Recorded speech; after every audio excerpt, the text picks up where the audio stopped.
Chapter 20. Leafpool paused at the top of a ridge, trying to ignore the ache in her paws as she turned to look back. The lake and the trees were long gone. All around her stretched fold after fold of unfamiliar hills. She opened her mouth, picking up the sharp scent of moorland grass and a hint of rabbit. The sun was going down, but there was no sign of any trees or bushes where she and Crowfeather could shelter for the night. The Wind Clan warrior followed her up the slope and stood close beside her. Warmth crept back into Leafpool's tired legs as she felt his pelt brush hers. This cat could still give her courage and hope when everything else seemed strange and frightening. "And what about everything you've left behind?" A small voice mewed inside her. Leafpool tried to imagine what was happening in her clan. Firestar would be furious that she'd abandoned them without saying a word. Cinderpelt would have to find a new apprentice. Squirrelflight would miss her so much. A jolt of pain shook Leafpool, almost enough to make her turn her paws back toward the lake. But how could she go back now, when every cat knew what she had done, and that Crowfeather was with her? Nothing mattered as long as she had Crowfeather. Her love for him tingled through her from ears to tail tip. She had to keep on believing that her decision was the right one. "Just a bit farther," Crowfeather nosed her ear. "We need to find somewhere to sleep before it gets dark." "Okay." Leafpool forced her paws to follow him along the ridge. They had been traveling all day, even though neither of them had gotten any sleep the previous night, and she felt more exhausted than she had ever been in her life. Suddenly, Crowfeather stopped and pointed down with his tail. "Look!" When she caught up, Leafpool saw that just ahead the ground fell away into a rocky hollow. A tiny pool lay at the bottom, shaded by a couple of wind-scorched thorn trees. "Thanks, Star Clan," she exclaimed. "Shelter and water." Summoning up her last scrap of energy, she bounded down the slope, paws slipping on the loose stones, until she could crouch beside the pool and lap from it. The memory of her last visit to the moon pool flooded her mind. "Never again," the inner voice told her. "You're not a medicine cat anymore." But that didn't matter either, Leafpool reminded herself. Spotted Leaf had told her to follow her heart. She must be doing the right thing. The gray-black warrior joined her beside the pool, peering into the water. "I can't see any fish," he commented. His words reminded Leafpool how hungry she was. The only fresh kill they'd had all day was a scrawny vole they had shared beside the stream not long after setting out. It seemed like moons ago now. "You can catch us a rabbit in the morning," she mewed, trying to ignore how faint the scent of rabbit had been. "You're good at hunting on moorland like this. You can teach me how, too." "Sure. You'll soon learn," Crowfeather replied. "But I don't think we need to wait till morning. There must be some sort of prey around here." He stood with his jaws wide, tasting the air. Leafpool stood beside him, ears standing straight, until she heard the sound of a tiny creature scuffling under the thorn trees. A heartbeat later, she spotted a mouse and dropped into the hunter's crouch. With a purr of satisfaction, she pounced. At the same moment, a second mouse shot out of some dead leaves. Crowfeather grabbed it with one paw. "There! What did I tell you?" he mewed, padding over to Leafpool so they could eat together. They found a patch of sand between the roots of one of the stunted trees, sheltered from the wind by its twisting branches, and devoured the mice in a few famished gulps. "You were right about the prey," Leafpool murmured, swiping her tongue around her mouth. "I'm glad you're here. I would be so scared without you." "I'll always look after you," Crowfeather promised, resting his nose in her fur. "Tomorrow we're bound to find somewhere better to live. After all, the clan's found the lake, and we don't need such a big territory when it's just the two of us." Leafpool nodded. "These hills can't go on forever, can they?" "We'll be fine. You'll see, Crowfeather assured her. I know. Leafpool's voice faded as she sank exhaustedly into sleep. She was standing in a dark place, her paws cold on dew-drenched grass. She was surrounded by fearful snarling, but she couldn't see where it came from, even though she wrenched her head frantically from side to side. Then she realized that the darkness that surrounded her was a rolling cloud of black fog. It drifted apart for an instant to show her waves lapping the lakeshore. Her dream had taken her home, but the reek of blood engulfed her, and she saw that the water in the lake was a blood-red tide sucking hungrily at the land. No! She gasped. Before all is peaceful, blood will spill blood, and the lake will run red. Every hair on her pelt stood on end. She had left her clan far behind. Why couldn't she escape StarClan's terrible prophecy? The snarling died away, only to break out again behind her, louder than before. Leafpool spun around. The black fog still billowed around her, but she could see huge lumbering shapes moving within it. They were too blurred for Leafpool to make out, although she caught glimpses of blunt claws, snapping jaws, and small, malicious eyes. A huge dark mass loomed over her, and a claw slashed across her face, ruffling her whiskers and barely missing her eye.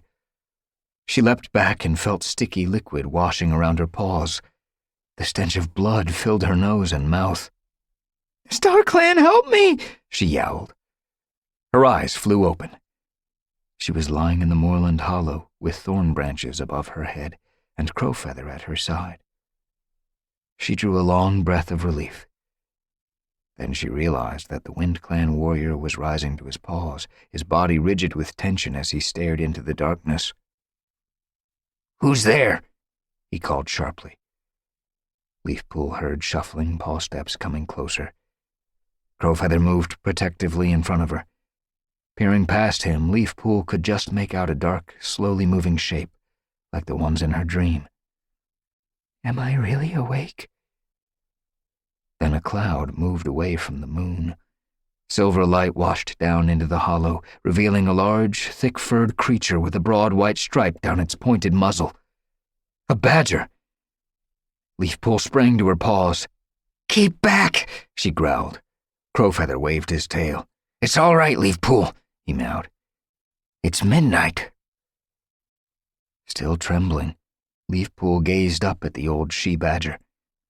Midnight lived beside the Sundrown place. What was she doing here on the moor? Leafpool padded forward curiously. She had always wanted to meet the badger who had warned her sister and Brambleclaw that the forest was being destroyed by Two Legs, and all the clans would have to leave. Without her, they would never have discovered the new place StarClan had chosen for them. Greetings, Crowpaw. Midnight's eyes were bright with surprise. Even I not foresee meeting you here. Greetings, Midnight, Crowfeather meowed. We didn't expect to see you either. And I'm not Crowpaw anymore, he added. My warrior name is Crowfeather, in memory of Feathertail. Yes, she watches you still, Midnight told him. Leafpool winced. Crowfeather seemed to sense she was feeling awkward, and he brought her forward with a gesture of his tail. This is Leafpool, he meowed. Squirrelflight's sister. Leafpool dipped her head. It's good to meet you at last, Midnight. I've heard a lot about you. Your sister speak of you, Midnight replied. StarClan show you much of future also. Yes, I'm a medicine cat. Leafpool blinked. Not anymore. The old badger glanced from her to Crowfeather and back again. You flee, yes? She demanded. Leafpool stiffened. Did Midnight know she and Crowfeather were running away from their clans? Is that why she came to find them? How do you know? She asked warily. Before Midnight could reply, Crowfeather took a pace forward. We had to leave, he explained. We're from different clans, and there's no way we could stay together if... Wait. Midnight raised a massive paw. You mean here alone you are? Where rest of cats? In their territories by the lake, Crowfeather pointed with his tail. Then you not know. Know what? Leafpool's claws slid out in sudden panic. Midnight lowered her head. Is great trouble coming. Many of my kin with clans are angry, she rasped. Cats drive them out of their place. Now they come to attack and drive you out. Take back what once theirs. Leafpool drew in a sharp breath. We drove a badger out of our territory, she remembered. A female with kits. And Hawkfrost chased one out of River Clan, Crowfeather meowed. Leafpool hardly heard him. Her head spun as she plunged back into her dream of blood and slashing claws. You say they're going to attack the clans? She whispered. And whose side are you on, Midnight? Crowfeather added harshly. Midnight's gaze met his. I have no side. Cats, badgers, in peace could live. I speak against attack, but my kin not listen to me. For many days now they talk of blood and revenge. Crowfeather drew closer to Leafpool. She could feel his body quivering. What do they plan to do? He asked. Many badgers gather. Your sets they will attack. Kill many cats. Drive out others. Our sets. She means our camps. Leafpool's fur stood on end. She and Crowfeather would be safe out here, but the clans they had left behind would be destroyed. Their clanmates murdered. No, she whispered. It can't happen. So, what are you doing here? Crowfeather asked Midnight. I go to warn clans. Tell them what is coming, the old she-badger replied. Will you help? Leafpool opened her jaws to speak, but Crowfeather interrupted. No. We have left our clans for good. There's nothing we can do. Crowfeather, no! A shiver of horror passed through Leafpool from ears to tail tip. We can't leave our clans to die. Crowfeather's amber eyes were full of pain. Gently he touched his nose to Leafpool's muzzle. I know, he mewed, but Midnight is going to warn them. They'll be safe if they listen to her. What more could we do? Leafpool broke off, not sure she knew the answer. We've come too far, Crowfeather insisted. If we go back now, every cat will know what we've done. We won't be able to leave again. Things will be the same as they ever were. Worse, because we won't be able to meet up like we used to. Every cat will be watching us, waiting for us to slip away. All this will have been for nothing. Leafpool gasped with pain, as if the claws of the badgers in her dream had torn her pelt away. She knew Crowfeather was right. They would lose everything if they went back now. Yet how could they keep going when they knew what terrible danger their clanmates were facing? Midnight looked from her to Crowfeather and back again. Leafpool didn't know how much the badger understood about the duties of medicine cats, or about the warrior code that said that cats from different clans could not be together. But there was warmth and understanding in her gaze, as if Midnight somehow sensed the struggles they had gone through before they made the decision to leave. Star Clan, go with you, the badger murmured. Future rests in paws of warrior ancestors. All I can, I will do. Thank you, meowed Leafpool. She watched as Midnight lumbered away up the slope in the direction of the territory they had left. Her paws trembled with guilt and sadness. Her clanmates were in trouble, and she was deliberately choosing not to help them. Crowfeather nuzzled her ear. Let's get some more sleep, he meowed. Leafpool curled up beside him under the thorn trees, but sleep refused to come. Her mind was filled with images of snarling badgers bursting into the ThunderClan camp, ripping apart her clanmates. StarClan be with them, she prayed. Her dream had shown her how savage the attack would be. She remembered the dreams that the other medicine cats had described at the moon pool, dreams of darkness and slashing claws, and now she had received the same message from StarClan.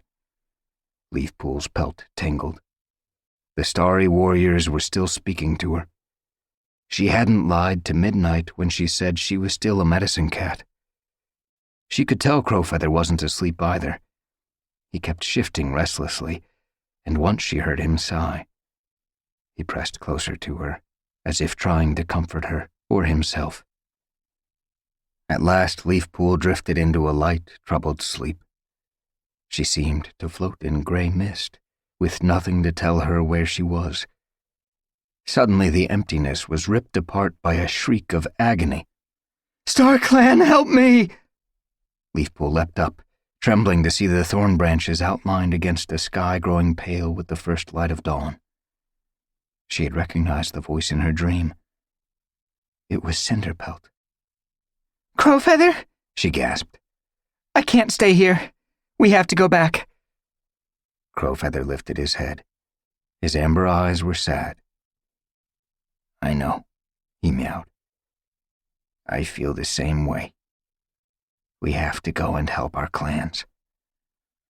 Relief flooded over Leafpool. She loved him even more at that moment because he understood, because he cared for his clanmates as much as she cared for hers. Briefly, she pressed her muzzle against his, with a purr that lasted no more than a heartbeat. Let's go, she meowed.